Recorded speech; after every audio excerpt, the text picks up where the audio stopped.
আসসালামু আলাইকুম।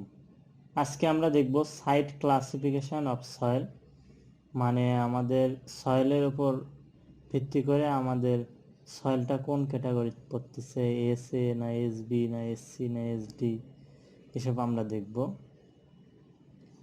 আর এখানে আমাদের দেয়া আছে যে আমরা তিনটি উপায়ে কাজটা করতে পারবো।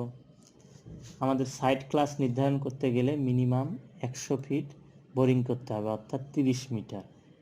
তাহলে ডিআই কি thickness of layer, V V কি শেয়ার ওয়েভ ভেলোসিটি, অর্থাৎ আমরা শেয়ার ওয়েভ ভেলোসিটির মাধ্যমেও কিন্তু সাইড ক্লাসটা নির্ধারণ করতে পারি। এসপিটি এন ভ্যালুর মাধ্যমেও নির্ধারণ করতে পারি। আনড্রেন শেয়ার স্ট্রেংথের মাধ্যমেও কিন্তু নির্ধারণ করতে পারি।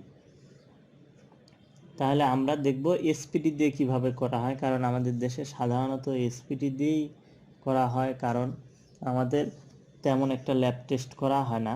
খুব বড় বড় প্রজেক্টে দেখা গেছে শেয়ার অফ ভেলোসিটি পাওয়া যায়, অর্থাৎ টেস্টগুলো করা হয়। আমরা আজকে দেখব এসপিটি দিয়ে কেমনে সাইট ক্লাসটা নির্ধারণ করা হয়।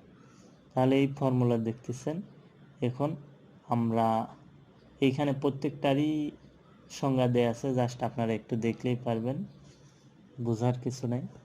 ডেপথ দেয়া আছে 5 ফিট, 10 ফিট, 15 ফিট, এবং প্রত্যেক 5 ফিট পর পর আমাদের এসপিটি ভ্যালুটা নেওয়া আছে।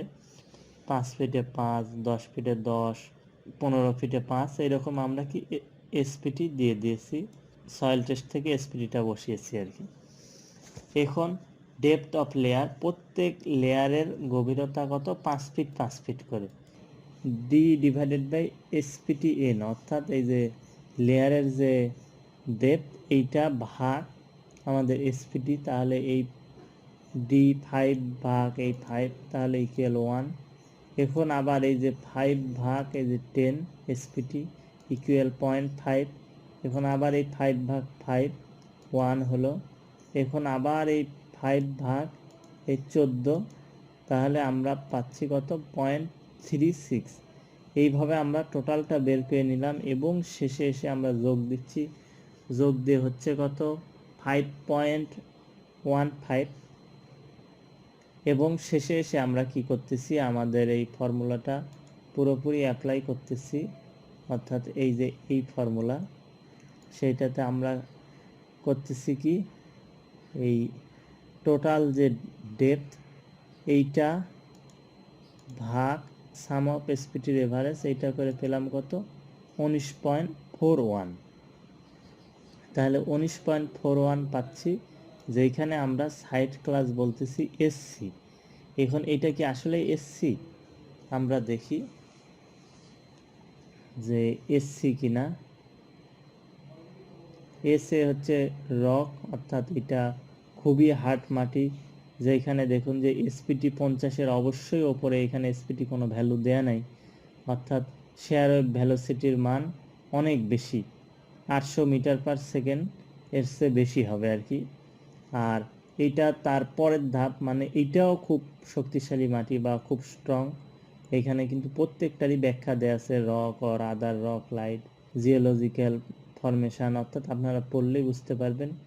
এইখানে আবার দেয়া আছে যে ডেন্স স্যান্ড, মানে ঘন sand, gravel or very stiff clay.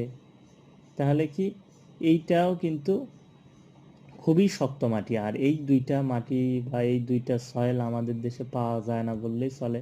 দেখা গেছে রেয়ার দুই একটা জায়গায় থাকতে পারে, বান্দরবন বা চিটাং। চিটাংয়ে অবশ্যই খারাপ সয়েলই বেশি, তারপরে রেয়ার দুই একটা জায়গায় এই মাটিটা থাকতে পারে। এভারেজ এসপিটি যদি 15 থেকে 50-এর মধ্যে হয়, তাহলে এসসিতে পড়তেছে, অর্থাৎ সাইট ক্লাস এসসিতে পড়তেছে, যেটা আমাদের এইখানে কত পড়ছে? 19 বা 19.5। যার কারণে আমাদের সাইট ক্লাসটা বলতেছি এসসি।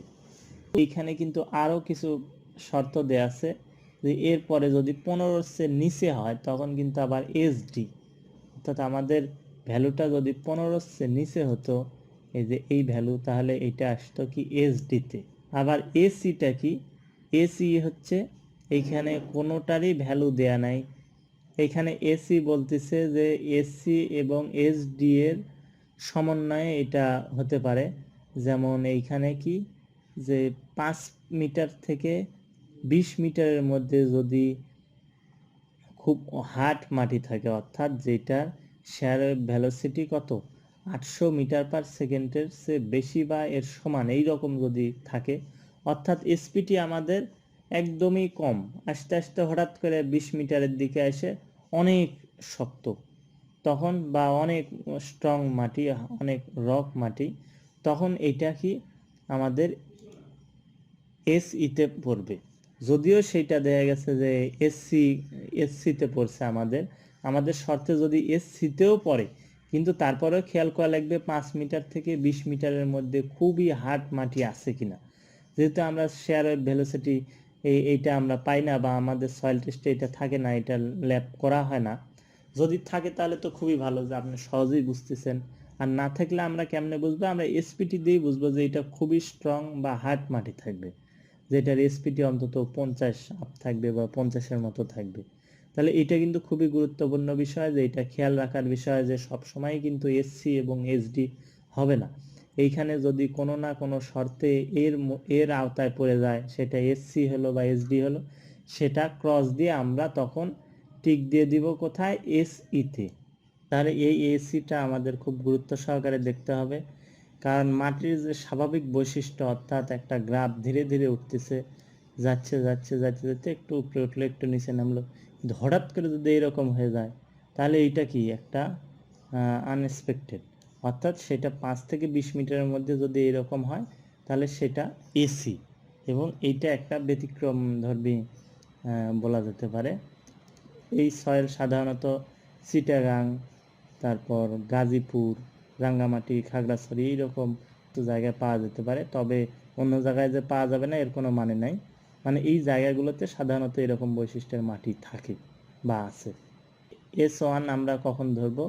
এই এসসি এবং এসডি এই ক্রাইটেরিয়াতেই পড়বে, কিন্তু যদি সেটা সফট সয়েলের, সফট ক্লে বা সিল্ট এই ক্রাইটেরিয়াতে পড়ে, তাহলে সেটা আর এসসি এবং এসডি থাকবে না, সেটা S1 হবে।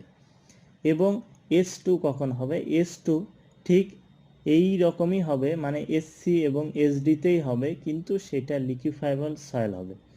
এখন মনে করেন যে আমাদের সয়েল টাইপ এসডি, অর্থাৎ আমাদের এভারেজ এসপিটি ভ্যালু 15-র নিচে, কিন্তু লিকুইফ্যাকশন অ্যানালাইসিস করে আমরা পাচ্ছি কি যে এটা লিকুইফাইবল সয়েল, তখন সেটা কিন্তু S2তে পড়তেছে।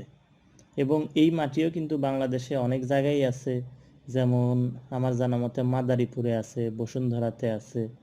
এই লিকুইফাইবল সয়েলের উপর স্ট্রাকচার কোনোভাবেই করা যাবে না, এইখানে অবশ্যই সয়েল ইমপ্রুভমেন্ট করতে হবে, এখানে অবশ্যই সয়েল ট্রিটমেন্ট করতে হবে। বাংলাদেশে যেটা সাধারণত কমন চলে, যে স্যান্ড কম্প্যাকশন পাইল, এটা করা যেতে পারে, বা যে কোনো উপায়ে এটা লিকুইফাইবল সয়েল রাখা যাবে না।